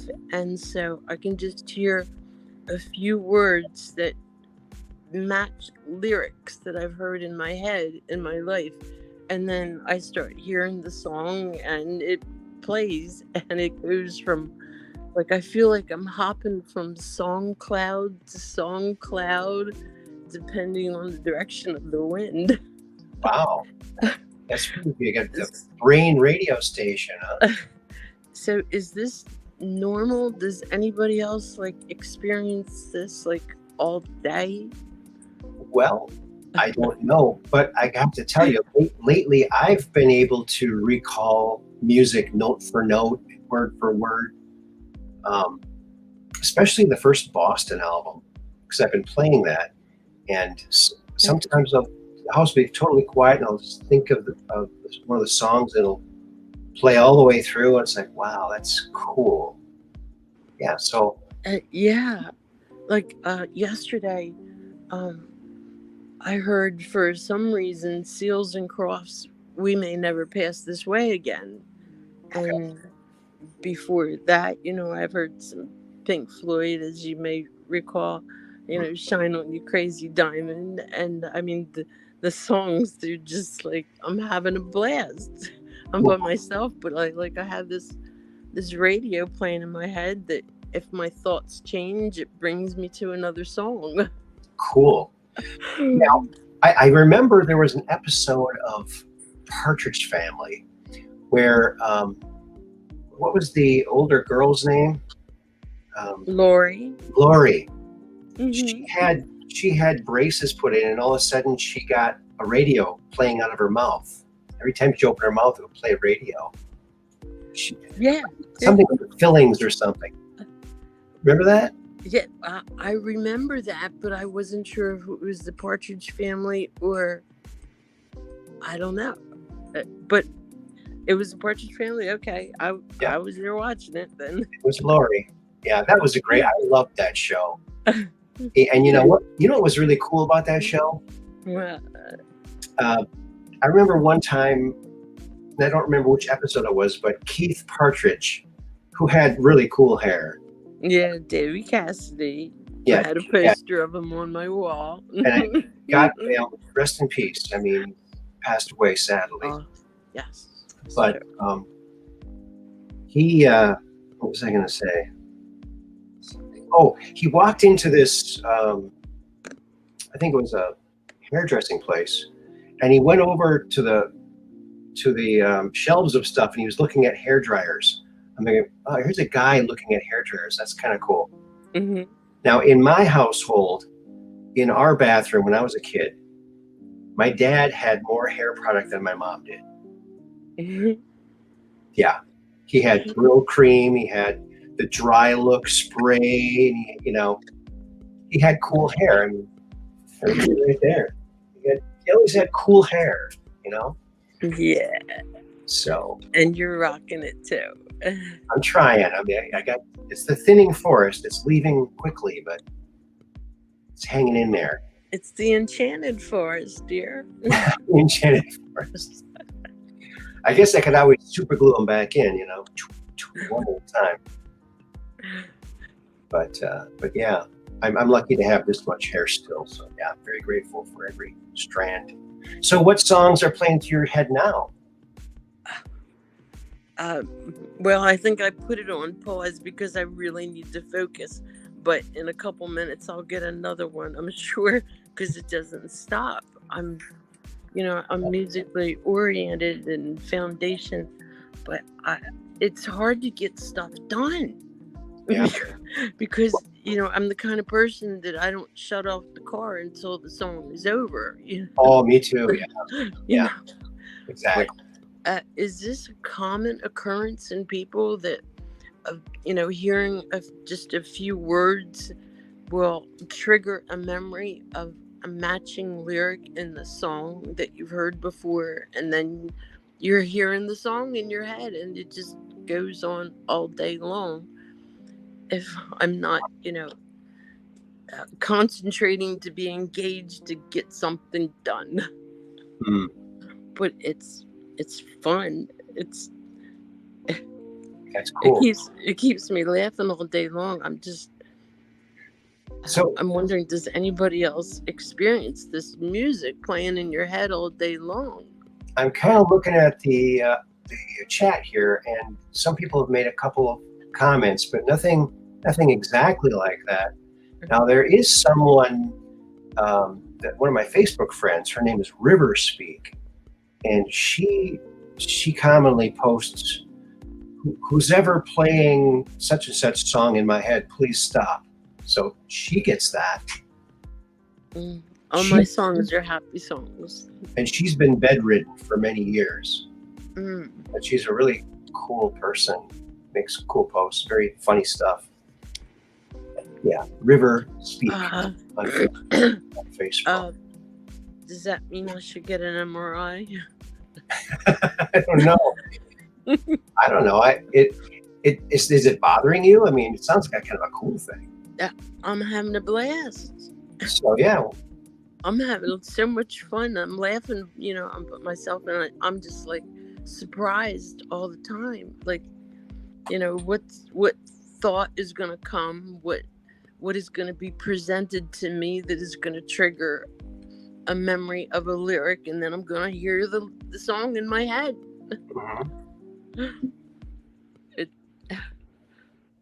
Is that a common thing? Does anybody else have that? I don't have like a photographic memory, but the music, it weaves in your soul and lasts longer than we do. Yes. I don't know. Well, I have a possible theory, maybe, because the Earth right now and the whole solar system that we're in is going through a higher energetic area of space that we haven't been in millennia. So we're going through this high energetic area of space. The sun's got more activity. All the planets are having effects from this, and we are part of this whole thing. So some people, like Corey Good has said, that this higher energetic space affects us in different ways. Like nice people become much nicer, and bad people become much more bad, and like end time madness. But something like triggering music in your head, that could be what it's doing too. I mean, and eventually we're going to get to the point where we can telepathically communicate with this higher energy, possibly. Who knows? Yeah. But that could be part of it, because we started entering this area of space in the 30s, but we're really in the thick of it now, apparently. So I think it has something to do with our development as well. Excuse me. Yeah. Drink of water. The other day I was talking to my friend, and she was outside and cutting off a piece of greenery. Well, all she had to do was say greenery, and bam, there comes the song Mountain Greenery in my head that I heard in the 60s, Mountain Greenery. Wow. That I think Mel Torme might have recorded it, but I hadn't heard it in years. Wow. But like, bam, she said greenery, and I'm like, bam, Mountain Greenery. And I blew her mind, but I had blast every opportunity that I'm hearing just a phrase or a series of words or just one word like greenery had me, this song playing in my head. Wow. But corresponding to what you said about the space and time, that I noticed that I can't stop researching. Like I'm reading, wanted to know more and more and more. It's this unquenchable thirst to know more and have a deeper insight of where we are and what's going on. I feel different. I feel different. I do too. Yeah, I definitely feel different. You do too? Yeah. Okay. Oh yeah. Okay. And like I said, I can replay in my mind a number of songs just by thinking about them, and note for note, word for word, the whole song all the way through. And I've never been able to do that before. So, but yeah, that's interesting. So I'm not alone then. No. I'm not alone. It's happening to other people too. Okay. Right. So when you're researching, what kind of things are you researching? What's freaked you out, or what has opened your eyes, or what are your interesting? History, science,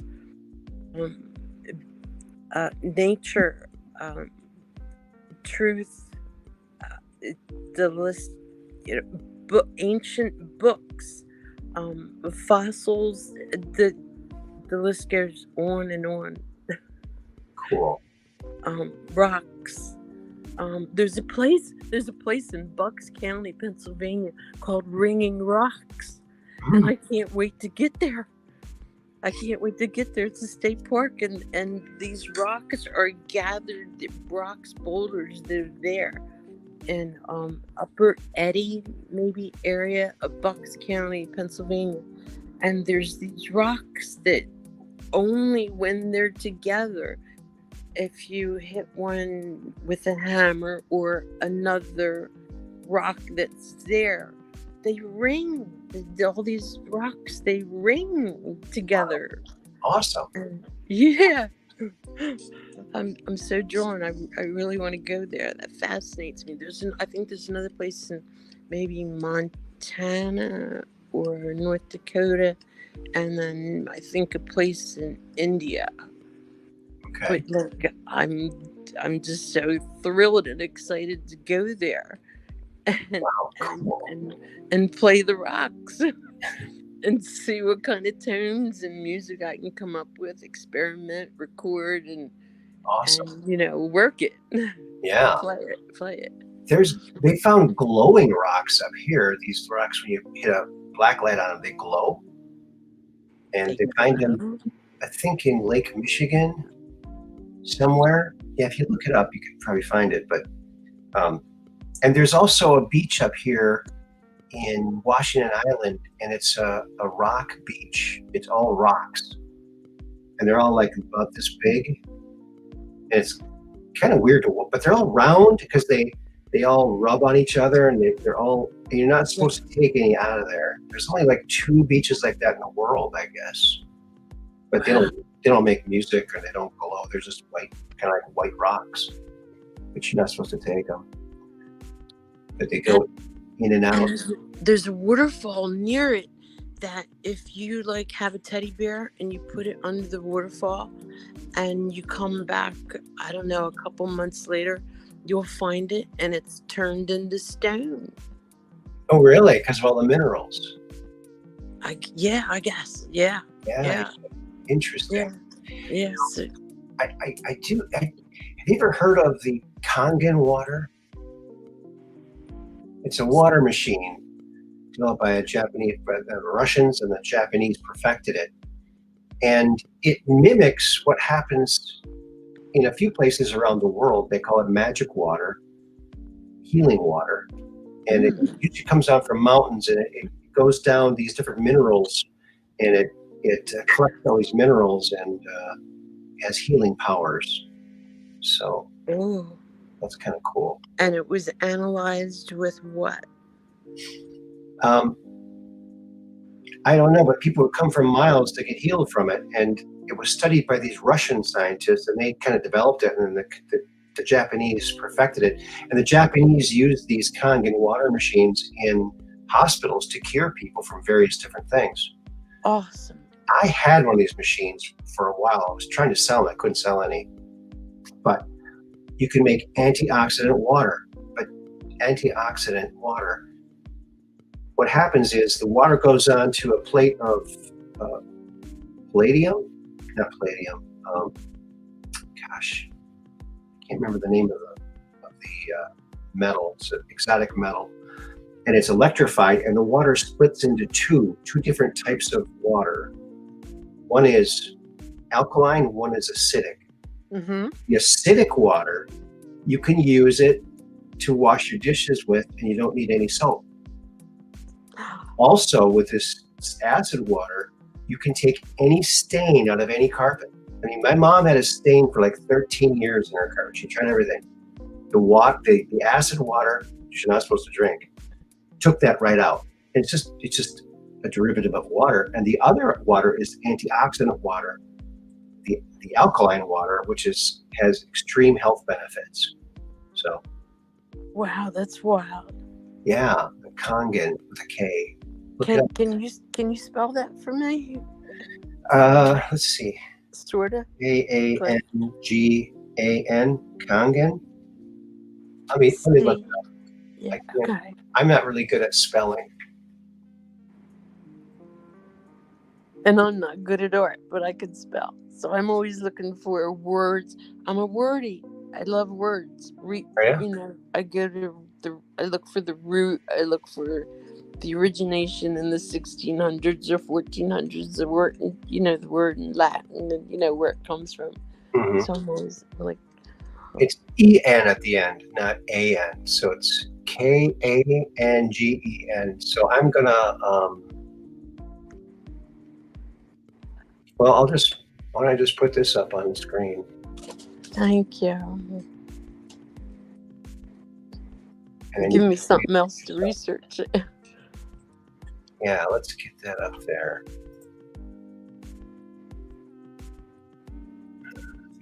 it?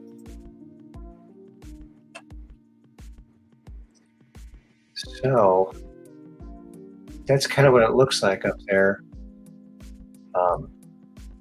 Yeah, it's not that exciting to look at, I guess. These are just images, though. That's images. That's that's just images. It's the wealth underneath it. Yeah. But some health food places will sell bottles of Kangen, of this water made from someone who has a Kangen machine. But its antioxidant effects wear off after a few hours, so you have to drink it fresh. So it's best to have your own machine, but they're kind of expensive. But it's an amazing stuff. And I use that acid water to wash my dishes with all the time. Wow, that's great. Yeah, Kangen water. I love learning stuff. Thank you for that gift. You're welcome. And if you like reading, or actually there's an audio book too on audio. I think you can find them on YouTube. Dr. Batman something. Let me find his name. Dr. Batman. He wrote a book called "You're Not Sick, You're Thirsty." He was a doctor. He was a doctor, and he was in some foreign country. I can't remember what country. Maybe India or some country over there. I can't remember which one it was, but he was in some country over there, and he was arrested by mistake. It was mistaken identity. They put him in jail, in prison, and he was a doctor. And people would come to him in the prison and said, "Doc, I got this ailment here," and he said, "Well, I don't have anything to treat you with, but here, have some water." And these people got cured from the water. And so so when they finally figured out, oh, wait a minute, this guy doesn't belong in jail. He's really is a doctor. We found out. We better let him go. And he said, "We're going to let you go." He goes, "Well, could I just stay in for a couple more weeks? I'm doing this study on water. I really need to finish it." "Okay, you could stay for a couple more weeks." He did, and he wrote this amazing book called "You're Not Sick, You're Thirsty." And it's really, really amazing. He talks about the power of water. It's incredible. Yes. Yeah. Batman. We never know what God created to heal us that has been hidden from us, Dr. Batman, Ghelidj. That's his name. But the first 6 letters are Batman. That's how I remember. He's an Iranian doctor, so he's in Iran. Oh, so why don't I do this? And we're going to have to close the show up pretty soon. Yeah. I just want to throw that out there. I'll read the comments, and I'll see if anybody else has this ongoing radio that it just needs a couple words to to trigger the song, and I'm laughing and singing all day long. That's awesome. Yeah, it is. I'm sure we'd all love to see that. So here's this guy, Dr. Batman, and here's his book. Oh, I want it to go up. Okay, and there it is. Getting wonky here. Where did it go? There I am. All right. So it's Batman, Ghelidj. But I just punched in Dr. Batman and it popped up. So if anyone wants to look it up, there you go. Thank you. Oh, look at that.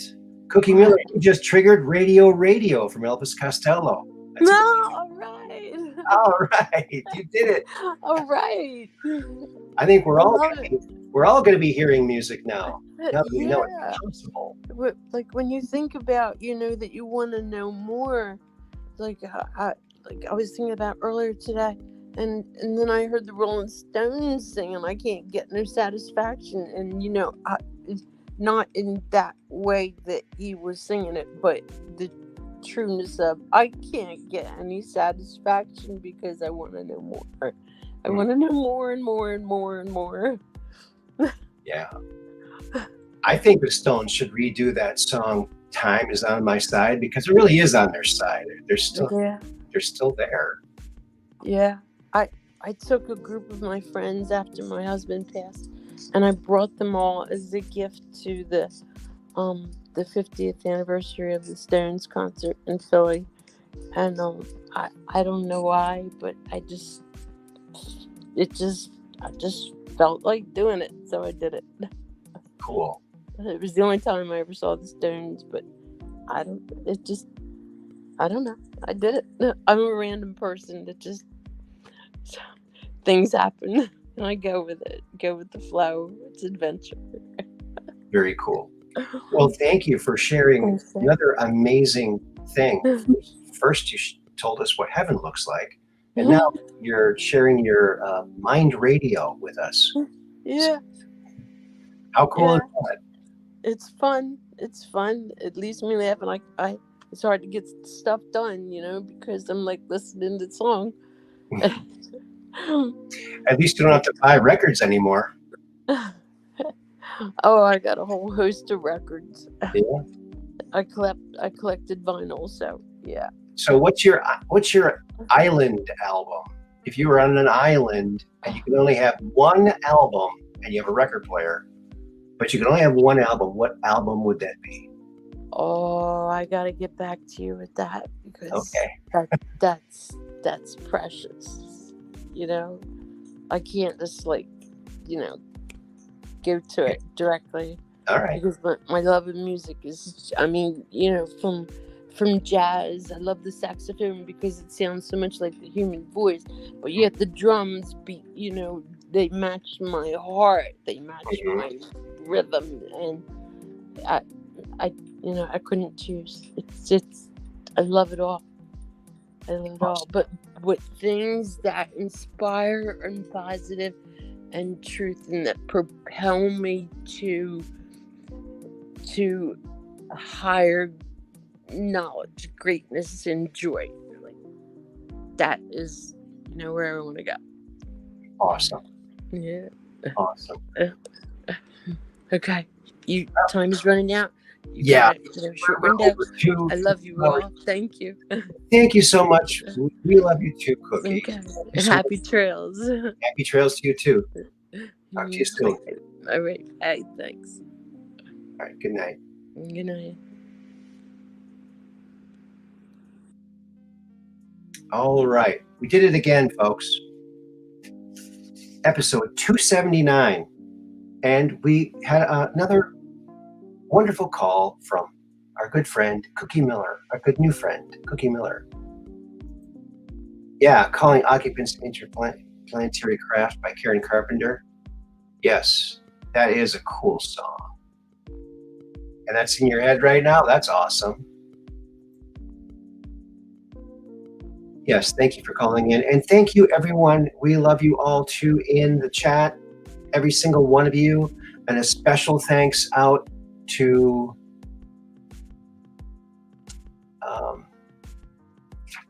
Catherine Weiss for the super chat and Peggy Dancer for the super chat. Thank you so very, very much. And thank you to all the mods for modding awesomely.